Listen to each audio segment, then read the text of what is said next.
കനകം വിളിച്ചിരുന്നു? ഇല്ല അച്ചോ, ആഴ്ചയിൽ ഒരിക്കലെങ്കിലും വിളിക്കുമായിരുന്നു.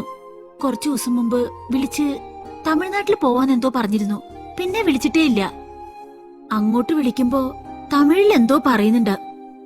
അച്ചായനാണെങ്കിൽ ഇത്രയും ദിവസമൊന്നും വീട്ടിൽ നിന്ന് മാറി നിന്നിട്ടേ ഇല്ല. എനിക്കാണെങ്കിൽ ആകെ പേടിയാവുന്ന അച്ചോ. പേടിക്കാതിരിക്കൂ, കർത്താവ് നമ്മോടൊപ്പം ഉണ്ട്. അച്ചായൻ തമിഴ്നാട്ടിൽ പോയ വിവരം അച്ഛൻ അറിഞ്ഞായിരുന്നോ? ആ, പോകുമ്പോ പറഞ്ഞിരുന്നു.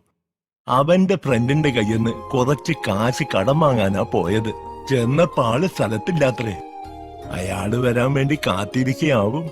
എന്റെ മോള് സ്കൂള് വിട്ടു വന്ന് ആദ്യം തിരക്കുന്നത് പപ്പ എവിടെയെന്നാ. എന്റെ പ്രയാസം പറയാൻ കർത്താവും അച്ഛനും മാത്രല്ലേ ഉള്ളൂ.